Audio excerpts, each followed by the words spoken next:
यह आदमी पागल हो गया। उसने बिना किसी हिचकिचाहट के $1 मिलियन के फूलदान को टुकड़े टुकड़े कर दिया, सिर्फ कांच के 2 एक जैसे टुकड़े निकालने के लिए। फिर उसने कांच के किनारों को कपड़े की पट्टियों से लपेटा और काम चलाऊ सनग्लासेस पहनकर बाहर चला गया। फिर वह छत पर 6 मीटर ऊंचे मचान पर चढ़ा और अपने बाएं हाथ में एक धारदार रॉड और दाएं हाथ में एक चम्मच लेकर उसने उसे तोड़ना शुरू कर दिया। उसका आइडिया आसान था, शैटर प्रूफ कांच हटा दो और वह छत के रास्ते हवेली से भाग सकता था। जैसे जैसे धूल धीरे धीरे जमी, उसके घर के बने सनग्लासेस बहुत काम आए, लेकिन उसे जल्द ही पता चला कि कुछ गड़बड़ है। बाहरी सीमेंट के अलावा अंदर डॉट अभी भी उसमें स्क्रू लगे हुए थे, जिससे उसकी उम्मीद की कोई भी किरण।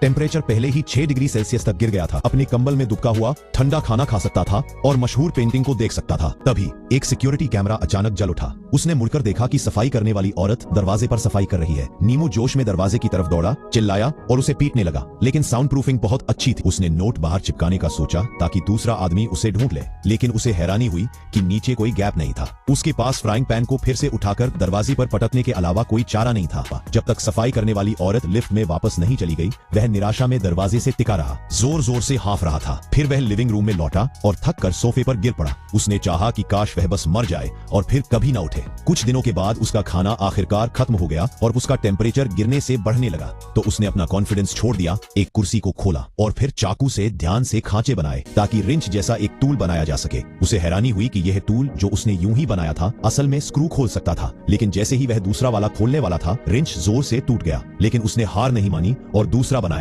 लेकिन एक एक्सीडेंट हो गया। वह मचान से गिर गया, जिससे उसके बाएं पैर पर एक लंबा खून से सना घाव हो गया। उसने जल्दी से टूल से पट्टी बांधी ताकि वह नॉर्मल चल सके, लेकिन जैसे ही वह चल रहा था, उसने छत पर स्मोक डिटेक्टर देखा। एक पल में उसके दिमाग में एक आइडिया आया। उसने कागज के टुकड़े किए और उन्हें एक कटोरे में डाल दिया। फिर फोकस करने के लिए एक मैग्नीफाइंग ग्लास का इस्तेमाल किया और कागज में आग लगा दी। उसने पहले से तैयार फ्रूट क्लॉथ पर हाई प्रूफ शराब डाली। टॉर्च जलाने के बाद वह लंगड़ाता हुआ किचन में गया, फिर अपनी पूरी ताकत लगाकर स्टोव पर चढ़ा, उसे ऊंचा पकड़े हुए। स्मोक डिटेक्टर पर टॉर्च से आग लग गई, जिससे तुरंत उसका फायर सप्रेशन मोड एक्टिवेट हो गया। पूरी हवेली में तुरंत पानी भर गया। नीमो ने मौके का फायदा उठाकर दरवाजे की तरफ दौड़ा और मदद के लिए चिल्लाया, लेकिन किसी ने जवाब नहीं दिया। जब तक बारिश रुकी, हवेली में पानी भर गया था। ऐसा लग रहा था कि बचने का एकमात्र तरीका सभी बुलेट प्रूफ ग्लास खोलना था। अपनी बहुत कोशिशों के बाद उसने सोफे पर 12 स्क्रू को बड़े करीने से लगाया। आखिरकार बुलेट प्रूफ ग्लास हटाने में कामयाब रहा। जाने से पहले उसने दीवार पर एक माफीनामा लिखा। फिर वहां मचान पर चढ़ा और छत की खिड़की से भाग गया।